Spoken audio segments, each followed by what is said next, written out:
Estamos de volta com o Band Cidade. Os deputados da Comissão Especial do Impeachment receberam hoje o relatório do deputado Luiz Fernando Vampiro, do MDB, que analisou a equiparação salarial dos procuradores do Estado e da Assembleia.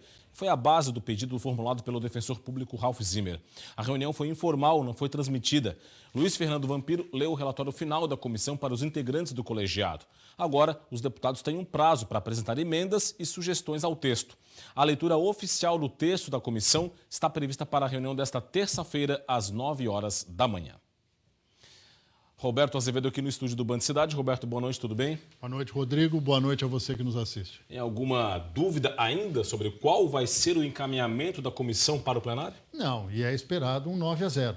Os 9 integrantes da comissão devem votar unanimemente pela admissibilidade do pedido de impeachment contra o governador Carlos Moisés da Silva, a vice-governadora Daniela Rainer e o secretário estadual da administração, Jorge Eduardo Tasca.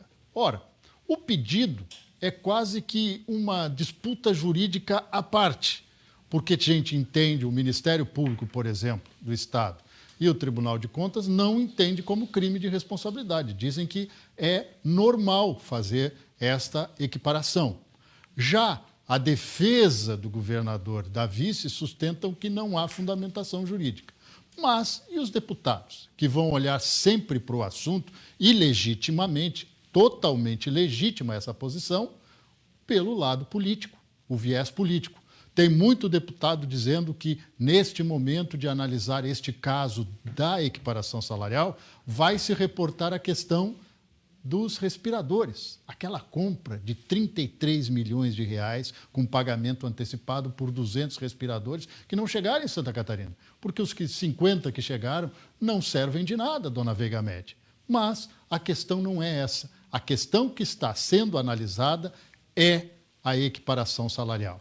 É claro que dá muito pano para a manga num ano eleitoral, para quem é pré-candidato a prefeito, para quem quer valorizar o passe ou até mesmo para quem quer dizer que entra na banda daqueles que dizem que o governo de Moisés não pode ir mais para frente. É uma disputa política.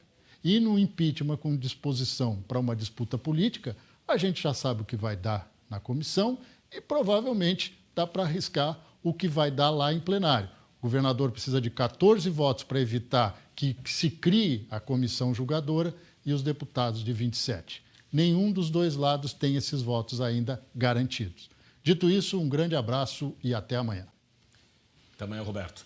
As vendas do comércio catarinense recuaram em julho, segundo a pesquisa mensal feita pelo IBGE. A reportagem é de Guilherme Bernardi.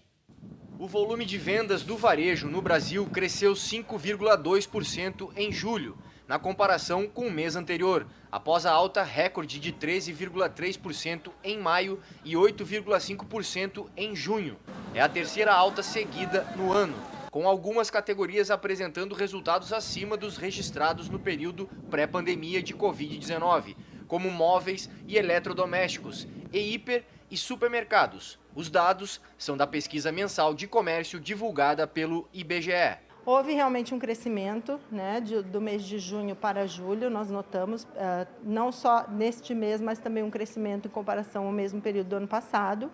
E nós atribuímos a isso todo o investimento que fizemos em treinamento, em aquisição de material de tecnologia, como os tablets, né? E também tivemos muito mais acessos online. A pesquisa apontou que Santa Catarina teve uma queda nestes números, de 0,5% no mercado varejista em julho, com comparação ao mês anterior.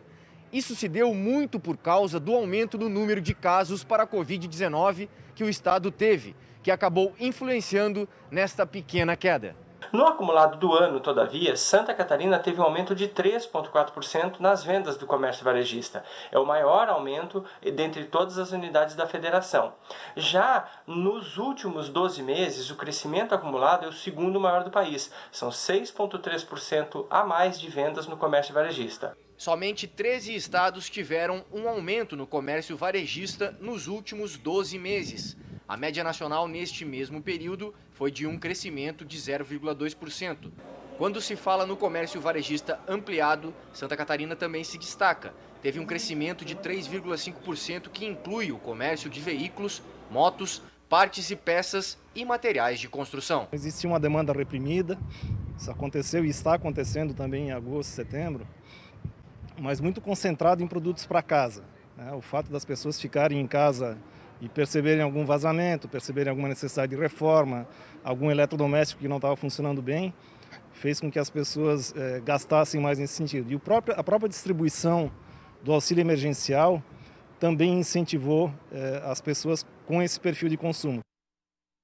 A terça-feira vai ser de tempo bom em Santa Catarina, mas atenção para as condições do mar, que vai ter ondas de até 3 metros de altura e ventos com rajadas de 80 km por hora. É a influência de um ciclone bomba afastado da costa catarinense. Não é recomendada a navegação de pequenas e médias embarcações. Confira mais detalhes na previsão do tempo do Band Cidade.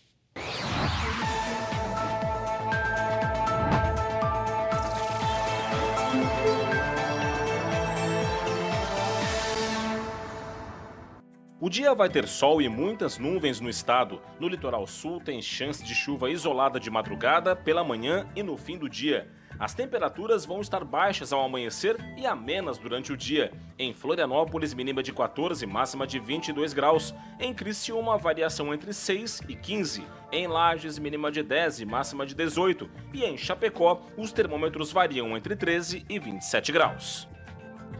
As obras do viaduto na BR-470, no centro da cidade de Pouso Redondo, estão previstas para começar nesta semana. O investimento chega a quase R$8 milhões e deve beneficiar pedestres e motoristas.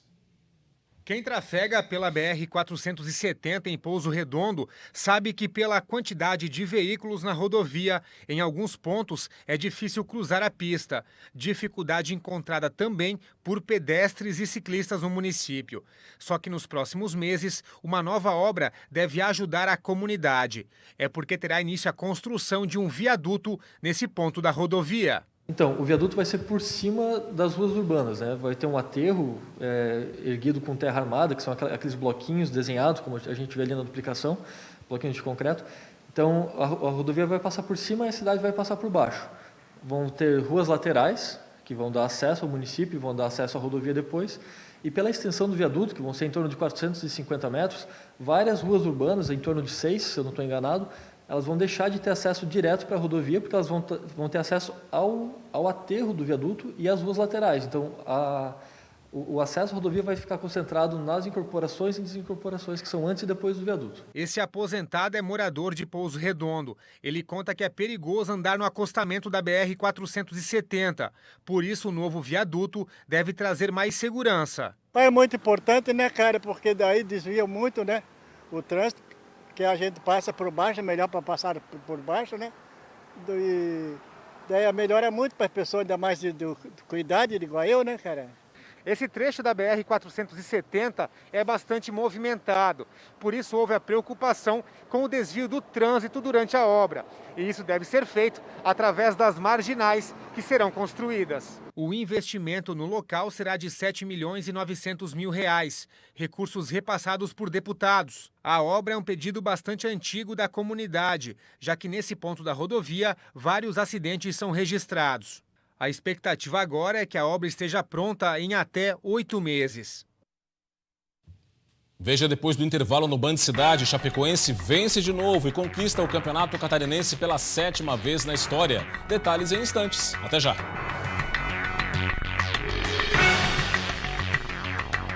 Band Cidade.